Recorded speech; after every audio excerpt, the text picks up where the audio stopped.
दोस्तों, आज हम बात करेंगे भारत में स्थित एक ऐसे मंदिर की जहां स्थापित मूर्ति पूरी की पूरी शराब पी जाती है। जी हां, आपने बिल्कुल सही सुना है। कई वैज्ञानिक आए और कई शोध हुए कि इस मूर्ति द्वारा पी गई शराब आखिर जाती कहां है, पर आज तक इसका रहस्य नहीं सुलझा है।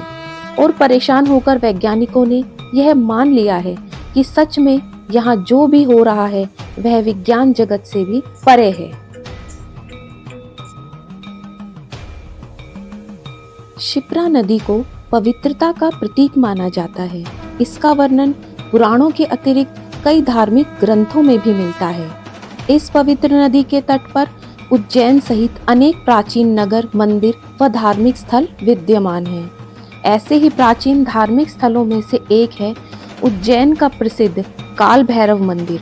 यह मंदिर उज्जैन नगर से लगभग 8 किलोमीटर की दूरी पर स्थित है। सड़क के निकट ही इस मंदिर का प्रवेश द्वार है, जो बहुत ही भव्य है। प्रवेश द्वार को बहुत ही कलात्मक ढंग से बनाया गया है। काल भैरव के इस मंदिर में प्रतिदिन हजारों श्रद्धालु दर्शन के लिए आते हैं। भक्तों का यह मानना है उज्जैन के इस भैरव मंदिर में शिव भगवान अपने भैरव स्वरूप में विद्यमान हैं।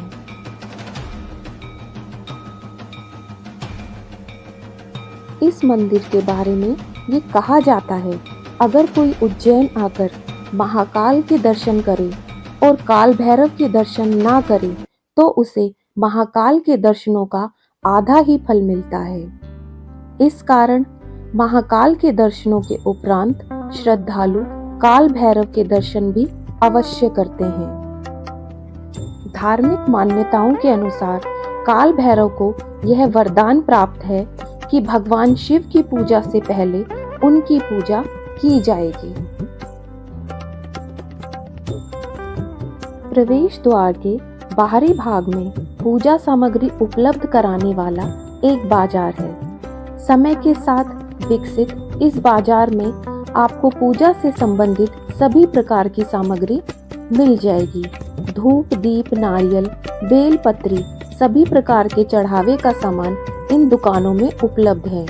इन दुकानों में आपको भगवान काल भैरव पर चढ़ाई जाने वाली मदिरा की छोटी छोटी बोतलें भी प्राप्त हो जाएंगी।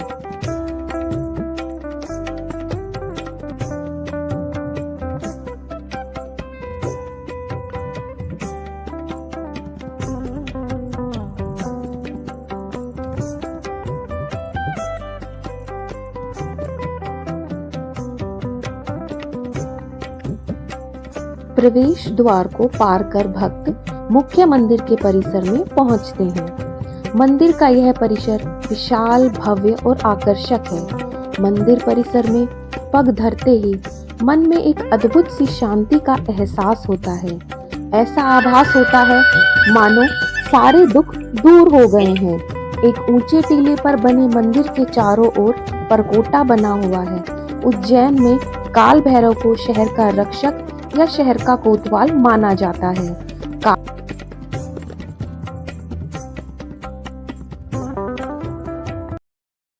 एक बार सुमेरु पर्वत पर बैठकर ब्रह्मा, विष्णु और महेश इन तीनों में एक मंत्रणा हुई कि सबसे बड़ा सृष्टि का देव हो है कौन। शिव जी कहते हैं पूरी सृष्टि का संहार मैं करता हूँ इसलिए मैं बड़ा हूँ। ब्रह्मा जी कहते हैं मैं उत्पत्ति करता हूँ इसलिए मैं बड़ा हूँ। और विष्णु जी कहते हैं कि संसार का पालन मैं करता हूँ इसलिए सबसे बड़ा मैं हूँ। इस विषय पर कई समय तक मंत्रणा चलती है, पर इसका निष्कर्ष नहीं निकल पाता है। फिर सभी देव अपने लोग चले जाते हैं। ब्रह्मा जी अपने लोग, महादेव अपने लोग हिमालय चले जाते हैं और विष्णु जी चले जाते हैं। ब्रह्मा जी जो थे पहले 5 मस्तक के थे, तो 4 मुख से 4 वेदों की रचना उन्होंने की। 5वां मुख उनका खाली था, जिससे वो एक शास्त्र रचना चाहते थे जो इस संसार के लिए विनाशकारी था। हजारों साल बाद आने वाला कलयुग कुछ ही समय में आ जाता है। इसलिए उन्होंने, महादेव ने उनसे प्रार्थना करी, निवेदन किया कि आप जो शास्त्र रचने वाले हैं वो इस संसार के लिए हानिकारक है, तो इस शास्त्र की आप रचना बंद कर दो। तो वो महादेव के आदेश का पालन नहीं करते हैं और शास्त्र की रचना शुरू करते हैं। जैसे ही शास्त्र शुरू होता है भगवान महादेव को क्रोध आता है और क्रोध से एक ज्योति प्रकट होती है और उस ज्योति से बटुक भैरव की जो है उत्पत्ति होती है 5 साल के बालक के रूप में। फिर बटुक भैरव को आदेश दिया जाता है कि आप ब्रह्मलोक जाकर ब्रह्मा जी को इस शास्त्र की रचना के लिए रोको। वो उनके आदेश के अनुसार उस का पालन करते हैं और ब्रह्मा जी के पास जाते हैं, निवेदन प्रार्थना करते हैं, पर वो एक 5 साल का अबोध बालक समझकर उनको डांट देते हैं, उनके निवेदन को मान्य स्वीकार नहीं करते हैं। तो वो शास्त्र की रचना शुरू रखते हैं। तो उसी समय 5 साल की अवधि में बटुक भैरव मदिरा पान करते हैं और मदिरा पान करने के बाद में एक विशाल रूप धारण करते हैं जो काल भैरव के रूप में आता है।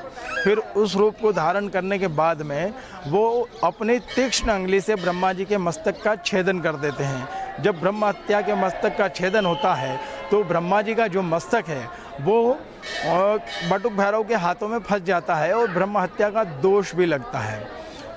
फिर ये महादेव के पास जाते हैं, सारा कृत्य बताते हैं कि इस प्रकार का कृत्य हो चुका है, अब इस निवारण के लिए मुझे क्या करना है, आदेश दें। तो वो संपूर्ण भारत के भ्रमण के लिए उनको आदेश मिलता है।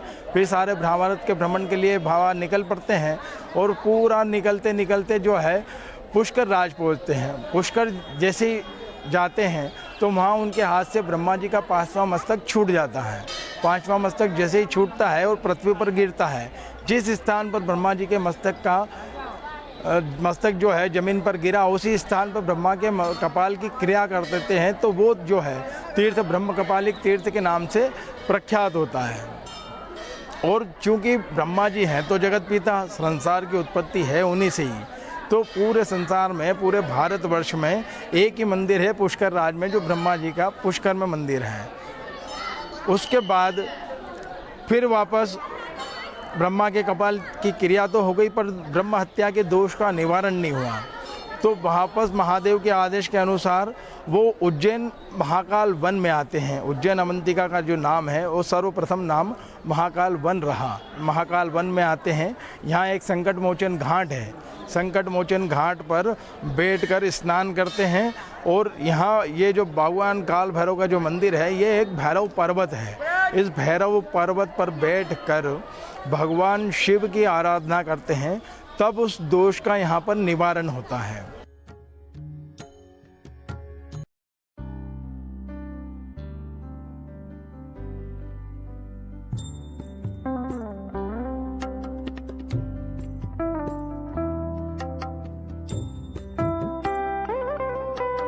काल भैरव मंदिर के गर्भगृह की छत गुम्मद की भांति है, जो कि पारंपरिक शिव मंदिरों से बिल्कुल भिन्न है।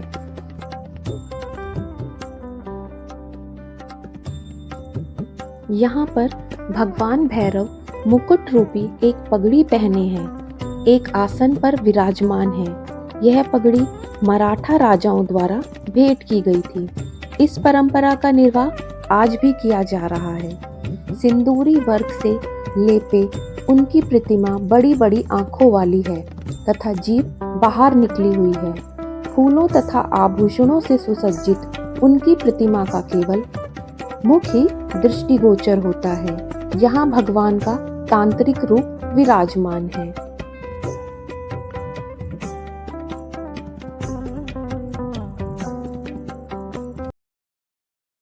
काल भैरव जी का स्थान है, शिव जी का स्वरूप है और महाकाल के सेनापति के रूप में यहाँ विराजमान है। ये मूर्ति जो है स्कंद पुराण में वर्णन है इसका, इनका महत्व आता है। भैरव पर्वत के नाम से जाना जाता है। ये एक तंत्र पीठ है, तांत्रिक शक्तिपीठ है और तंत्र पीठ होने के कारण यहाँ जो है वाम मार्गी पूजा के अंतर्गत जो है मदिरा पान का विधान है।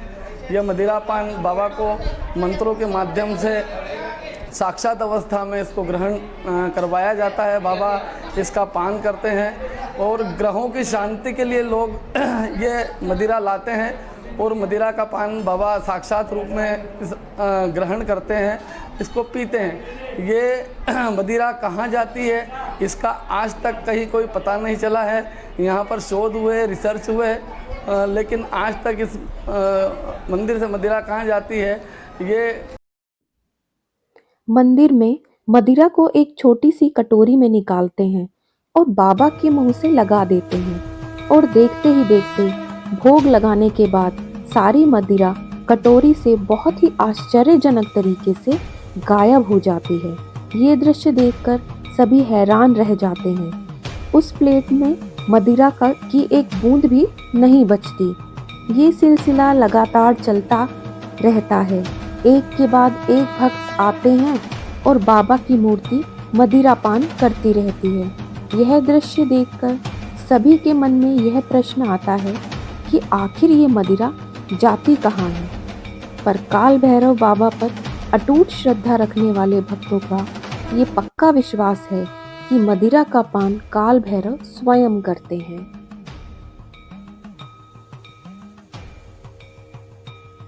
बाबा को मदिरा पिलाने का ये सिलसिला सदियों से चला आ रहा है। ये कब और कैसे शुरू हुआ ये कोई नहीं जानता। यहाँ आने वाले लोगों और पुजारियों का कहना है कि वे बचपन से ही बाबा भैरव को मदिरा का भोग लगाते आ रहे हैं, जिसे वे खुशी खुशी ग्रहण करते हैं। पीढ़ियों से इस मंदिर की सेवा करने वाले बताते हैं कि उनके दादा के ज़माने में एक अंग्रेज अधिकारी ने मंदिर की जांच करवाई थी, लेकिन कुछ भी उनके हाथ नहीं लगा। उसने प्रतिमा के आसपास की जगह की खुदाई भी करवाई, लेकिन ये राज उस वक्त भी अनसुलझा रहा और आज भी अनसुलझा ही है। दोस्तों, आपको ये जानकर हैरानी होगी, इस मंदिर की जांच करने वाले भी बाबा काल भैरव के भक्त हो गए।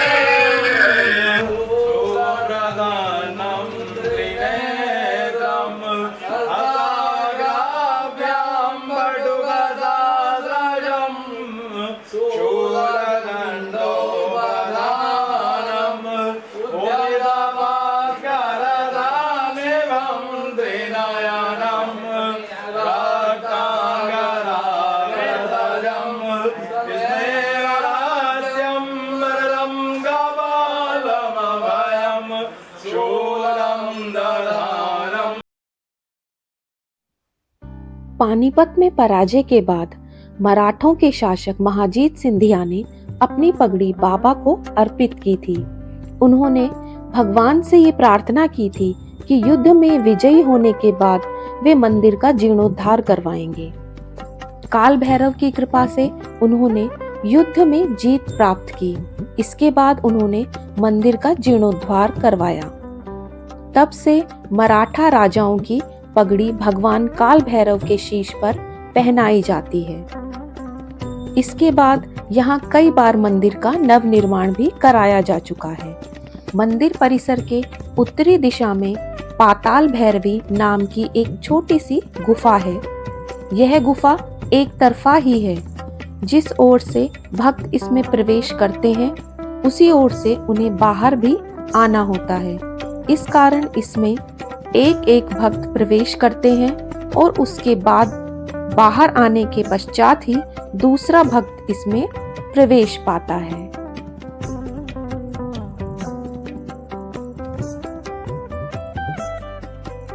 इस मंदिर में दियों का भी बहुत महत्व है। बाबा काल भैरव के इस धाम में दियों से ही संबंधित एक चीज है जो भक्तों का ध्यान अपनी ओर खींचती है। वो है इस मंदिर परिसर में मौजूद दीप स्तंभ। ऐसा माना जाता है यहाँ दीप प्रज्वलित करने से भक्तों की सभी मनोकामनाएं पूरी होती हैं और जिन भक्तों की मनोकामनाएं पूरी हो जाती है वह भी यहाँ दीप प्रज्वलित करते हैं। यहाँ एक ओर शत्रुओं से मुक्ति और अच्छी सेहत के लिए सरसों के तेल का दिया जलाया जाता है, वहीं दूसरी ओर अपने मान सम्मान प्रतिष्ठा में वृद्धि के लिए चमेली के तेल का दीपक भी जलाया जाता है। दीप स्तंभ में सभी दियों को जलाने की प्रक्रिया सायंकाल में आरंभ होती है। इसे देखने के लिए भक्तों की भीड़ सायंकाल से पहले ही मंदिर में जुट जाती है। सभी दीप प्रज्वलित किए जाते हैं। मंदिर का सारा वातावरण भक्ति और आस्था के प्रकाश से जगमगा उठता है। यह दृश्य बड़ा ही अद्भुत और मन में आध्यात्मिकता का संचार करता है। ऐसा लगता है मन पर छाया अज्ञानता का अंधकार प्रभु की कृपा से दूर हो गया है। भगवान काल भैरव को हमारा शत शत प्रणाम।